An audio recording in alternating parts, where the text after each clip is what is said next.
Mic on. Good morning, everyone. This is a meeting of the Pension Board on the 17th of March 2025. For any regulars, you'll notice that the chair is different, and that's because we do have apology from the chair, Councillor Nick Williams, who is away this week. Please be advised that this meeting is being recorded and it will be posted on the Council's YouTube channel.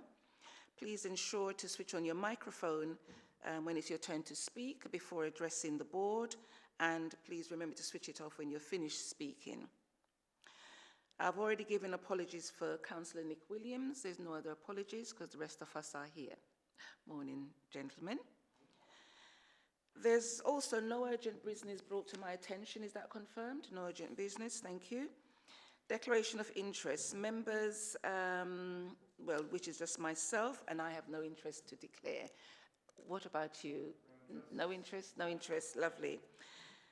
The minutes of the meeting are in the pack. We're now at agenda item 4. And those are the meetings that we had, the meeting that we had on the 9th of December 2024.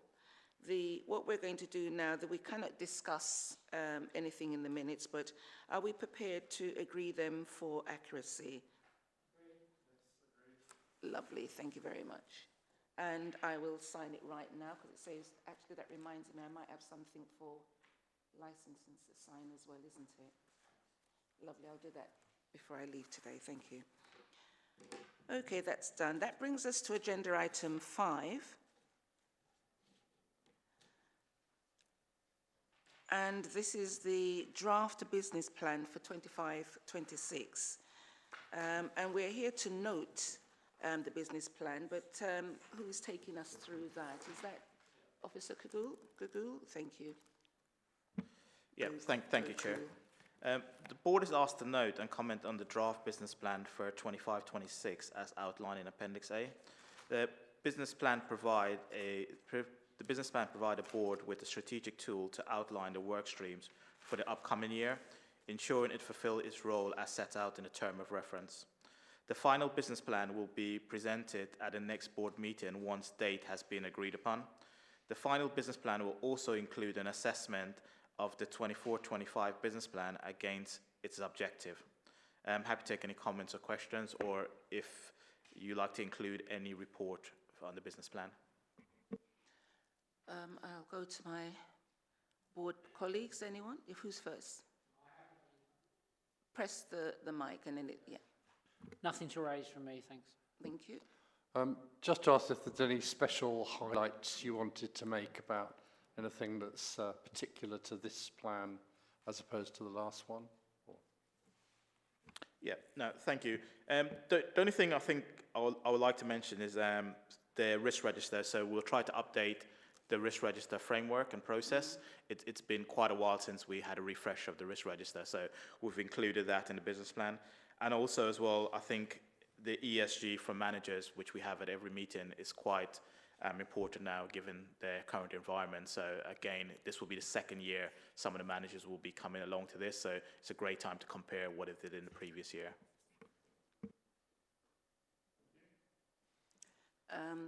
I think I don't have any particular questions. I think as with plans, it lays out, and just in terms of the risk register, I've noticed that it's there it's quarterly, isn't it? It's every quarter, so that should be kept on the good review, actually, so that was a good point to raise.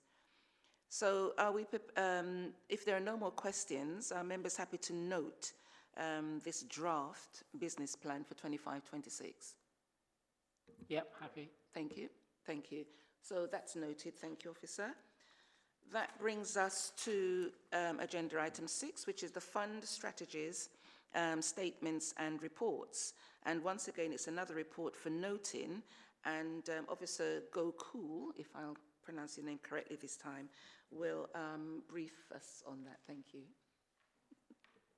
Yeah, thank you, Chair. As you mentioned, Chair, the board has just asked to note the review and arrangement of publication of the strategy statements and reports relating to the pension fund. These reports provide an overview of key statements that's published by the pension fund. It allows the board to monitor the frequency of the review and highlight any concerns to the panel. These concerns maybe include things around timeline of updates, clarity of information, or whether you feel they're not adherent to regulatory requirement. By identifying these concerns, the board can ensure that its necessary adjustment is made at the next review of the set document to maintain compliance and best practice. Appendix A provide a summary list of these documents which are in line with the LGPS legislation and best practice. I'm happy to take any questions or comments. Colleagues? Simon, did you want to say something? Press your button. Should we go to Alistair? All right then, let me give my colleagues a little bit of thinking time because they're checking a couple of things. I just wanted to note that it is actually 6 policies and statements that's been brought to our attention here. I should have mentioned it before as well, but I notice you've done it for all the covering reports. Last time I mentioned about the quality statement, and I am grateful because that has been taken on board, and I actually kind of like the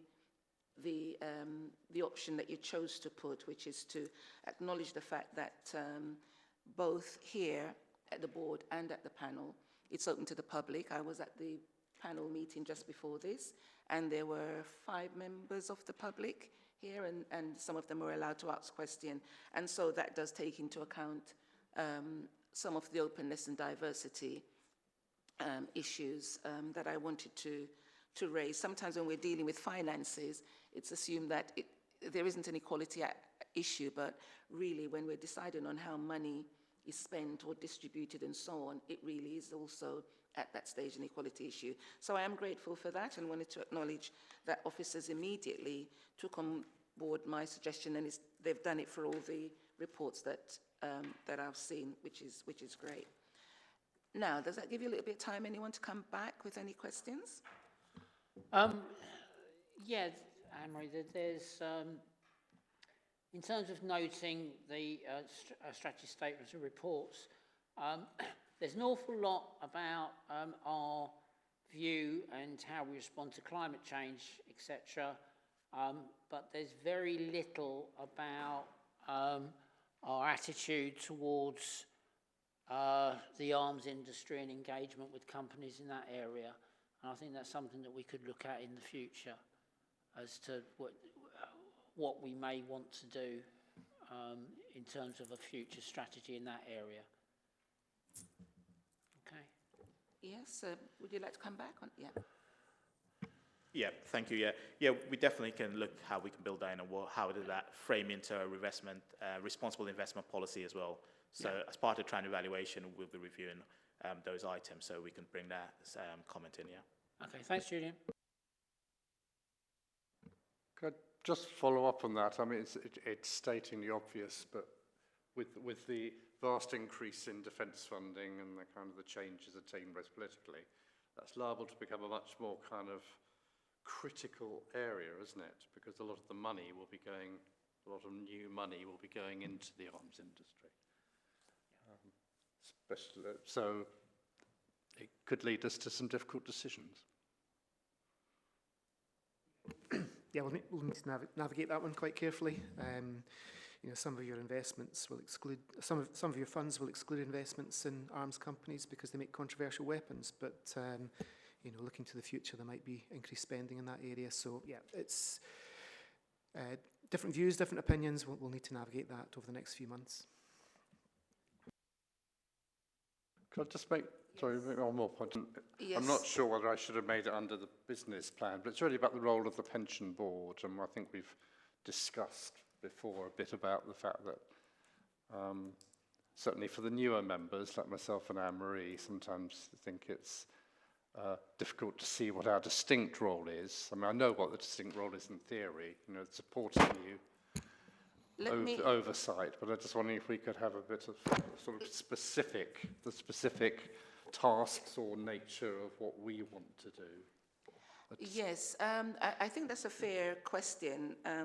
I must admit, the reason why I come in and observe the panel is to embed for myself, I suppose, a little bit of what our role is meant to be.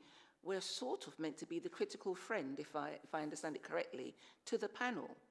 So through the reports we get, do we feel, so maybe it's another step just to double check.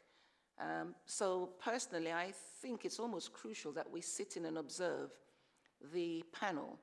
And I find where I am now compared to where I was when I first started, I was all fingers and thumbs and thinking it seemed a little bit repetitive. But I think I've clarified in my mind that if you put up an umbrella, the pension panel is certainly there checking all the, all the policies and procedures and probably working a bit more closely with the fund managers, or call them that, the fund managers sort of thing.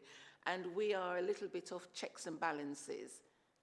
It's not, necessarily a very large role, but certainly it's an additional set of eyes in case anything gets missed down below. So I don't know if that helps, but should I go to the officers first, or did you want to come in, Simon? Well, I was just going to come in to say that I agree with everything you said and oversight role, but also the thing that I think that we do that is a bit distinct from the panel, and correct me if I'm wrong, but is that we can have more of an oversight of the administration in terms of from the members, is it working well and that kind of thing, which is not something the panel particularly does. And the other thing that we really ought to be doing, but it's difficult when both the employer reps only work a part of one employer, but it should also be looking at, is the fund working in terms of the employers in the fund, because there's, Greenwich is the biggest by far, but there are other employers. Are we doing that role properly in terms of taking new employers on and that administration side of things? And I think that's something that's a bit distinct that the board does that the panel doesn't really do. Okay, who's going to come in on this one? Julian? Okay, thank you. Yeah, thank you for that comment. I mean, one of the things we can do is look at training when we have a training session, and look at if we think it's good to have a training around where the board needs to be involved, or we can look to bring back a report around reviewing. So as part of the business plan, we said we're going to review against the objective. At that point, we can see how effective we were last year, and if there's things this year, we want to include more and build on that. I'll just make two comments as well. I think as Simon has been here for quite a while, he can see the evolution of the board, and I said more recently, I think the board has had more hands-on and more in that critical friend. I've seen that from that point, and also given the amount of reports that needs to go to the panel, I think the board is starting to take some of that workload, particularly around inviting managers along and looking at ESG specifically. So you're not questioning performance, but you question around those engagement, and that's something that's unique to the board. The panel don't do that. They do that as part of maybe when a manager comes, they'll talk about performance and ESG, but you just look at that specifically. So I think they're starting to be a bit more distinct as well in that role, just that. Yeah. Yes, and if I just go back, Simon, in terms of the fund benefactors, those of us who are members of the fund, and the employers, how are you getting that feedback? Is that something that we need to look at? Well, we obviously we've got member reps, so we get feedback from contacts with members, and I as a union person, and I have to say, I think we should note that actually I think the administration of the fund, the administration side is done extremely effectively, and as someone who's in the process of taking flexible retirement at the moment, I've been very impressed, unlike my other local government pension scheme where it was appalling. But anyway, that's part of ancient history. But when pension boards were set up, they were supposed to be employee representatives, myself and Alistair, and employer representatives. Now, a lot of other boroughs and other pension funds have one or more representatives, say, from an academy or from a cleaning firm or something like that, to be able to comment on the employer side of things. But because we've only ever had councillors on our pension board, it's more difficult, I think, to get an employer perspective, because the pension fund, is a multi-employer fund. There's a whole variety of academies, academy chains, cleaning companies, catering companies, that are part of that fund, Greenwich Leisure Limited, etc. But, and I've brought this up many times in the past, but we have a set of, can't think of the right word, but it says specifically that the employer representatives will only come from the Royal Borough of Greenwich. But that's not how everyone else does it. Everyone else does it differently and has a process to select employer representatives from possibly from all the employers. Thank you very much for that, Simon. Officers, I don't know, Kenneth, is perhaps, you might have to answer that, but, or you think it's you, Julian, but can we, why is it Greenwich only, considering it's a multi-pot of employers that can be represented on the board, and how are we getting some voice from the smaller members? Thanks. Yeah, thanks. Thanks, Simon. And as Simon knows, as Simon mentioned, he's mentioned his previous time to different chairs, and I think it's one of the things Councillor Nick Williams have taken up, because as part of the selection process, we need to review that selection process. I think that's what Simon's alluding to in terms of the term of reference. We need to look at that and then say, as part of the selection process, are we putting it out to the wider employee fields, or is it just Greenwich? So I think Councillor Nick Williams is having a look at that part of it. In terms of how we do that engagement piece with the members or employers, I think we probably need to revisit that and see how effective that is. I think as part of the kind of when we do our contributions at that point every 3 years, we do invite employees to come and comment and give them. If I'm honest, it's a very poor uptake. I think last time only one person turned up for that. So we don't find that much engagement, but that doesn't necessarily mean, you know, they don't have comments to be made, yeah. Okay, thank you for that. Can we have it minuted for next meeting that we have an update on this issue? I think sometimes you have to, if you just leave it as it's being looked at, it can slip. So, and certainly in terms of inviting, just as the public can come, even they can actually come, don't necessarily come all the time, but even if once a year an organisation sends somebody, or even if they could write in. I think these days you have to take multiple modes of representation. I can see Simon is itching to come in. I just wanted to make the point that my comments are not directed at either of the current councillors who are on the board, who are both excellent members of the... No, seriously, I'm not just saying it because you're sitting there. Are both excellent in their engagement at the moment. Hasn't always been so in the past, but we won't go into that. But do you know what I mean? It's just other boards have different employer representatives. And the only other thing is that the employer representatives could also, they don't have to be councillors, they could be a senior staff member from the council representing the interests of the council rather than a councillor. Thanks. Lovely, that's great. I think one of the council's missions is about improving our communication generally, and so I'll commend you for continuing to raise that, but if we can move it on in a more meaningful way, that would be great. So if it's on the agenda for next meeting, that would be great to see where we're at and get an update with that. I must say as well also that in sitting in on the previous meeting, which is the panel, they are very engaged, and you know, I sort of commend them for that really. They're definitely asking questions and not just nodding things through. So, you know, that's good to see. I think maybe it just depends on what the agenda items are, but certainly this previous meeting just before this one was very good.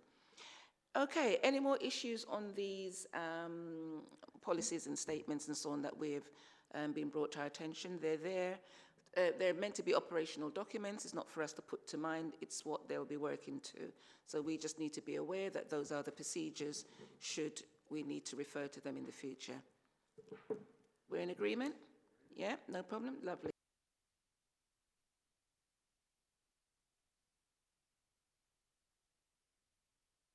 They are noted as the draft business plan. That's all the items on agenda item 5. Agenda item 6, they are noted for use. Thank you. We're now moving to agenda item 7, which is the pension panel meeting activities. And once again, it's to note the minutes of the Pension Investment and Administrative Panel, and their meeting that was held on the 9th of December. Officer Gokul, did you want to say anything about that? Yeah, thank you, Chair. This report just summarised items that were presented and decisions that was made by the Pension Fund Investment and Administration Panel on the 9th of December 2024. By providing this report to the board, it creates a bridge for the board to offer any feedback and suggestion to the panel. This enables the board to ensure that any concerns or recommendations are communicated effectively and considered in future panel decisions, promoting transparency and collaboration between board and panel. Just also note that members of the board also sit in meetings of the panel, so that helps form a bridge as well. I'm happy to take any comments or suggestions back to the panel. Thank you. I think once again I was also at that meeting on the 9th of December. Does my colleagues have any questions? Not from me, no. Thank you. No? Okay, that's noted. Thank you very much. I don't have any questions. That moves us on to agenda item 8, which is the Pension Fund Risk Register. Once again, this is for us to note the section of the Pension Fund Risk Register that covers administrative and compliance regulatory risks. Officer Gokul will update us before I go to questions. Thank you. Thank you, Chair. So yeah, this is a quarterly review of a section of the risk register, so not a whole register. We divide it up into sections. It's a vital component of the board governance role and demonstrates strong corporate stewardship in reviewing the risk register. This section covers the administration and compliance risk. There is no risk flag requiring senior manager monitoring. Appendix B highlights the risk along with any mitigated actions being undertaken and provide a scoring mechanism. I'm happy to take any comments or questions. Just to also note, as previously mentioned, the risk register will be going through a refresh, so that will be separate. So whilst it's in its current form, by the end of the year, we might come back with something a bit different. Questions, colleagues? Just a layout thing, I think we've raised previously the issue of the arrows, haven't we, which presumably forms part of the review that you're to look at. The only other thing is a very minor point, but it would be helpful to have the headings at the top of page 1 on every page. Just where it just goes through all the columns, like risk category, issue, chance and impact. So that list at the top, I've seen it. It's just in the first one, and it doesn't follow down on the rest. That's right. Yeah, so yeah, it doesn't. Yeah. So it's easy just to forget where you are at it, and it's a very easy thing to do on Word. It's just a tick, isn't it? Just to get the actual headline row coming up at the top of every page.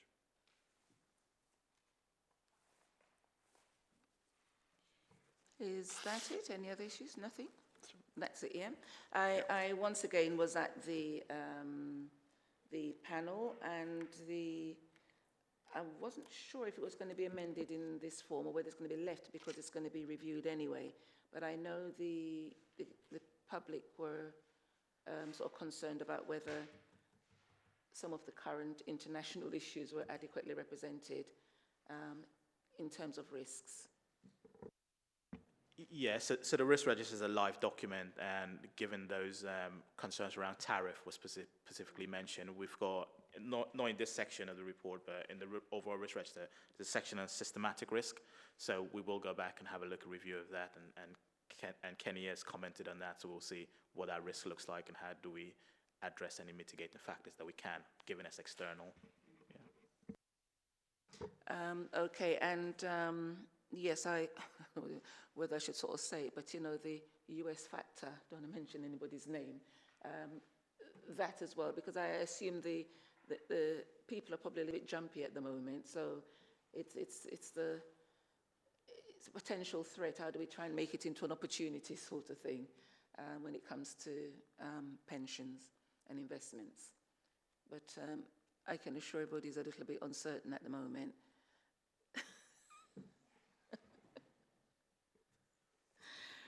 Okay, right, so if there are, so just to be clear then, so the risk register can be, it's not going to be necessarily stuck like that. The points that we make can be put into it. When we next see it, we'll see those new points, yeah? Excellent. All right then, lovely, thank you very much for that. There are no other questions? No? And are we happy to note the risk register? So thank you very much, officers. We are happy to note the pension fund risk register and what it covers, okay, as in Appendix A. Right, now this is exclusion to the press and public, which we have none in here today anyway at this particular moment, but we're moving on to business at items 9 and 10, and it contains information which is exempt from the provisions of the Local Government Act 1972, Schedule 12A, because it discloses information relating to the financial or business affairs of any particular person, including the authority who is holding that information. So therefore, that's why we have closed sessions. So anyone viewing that will understand why this meeting will now be closing, but we are continuing in the background. Thank you. Bye-bye.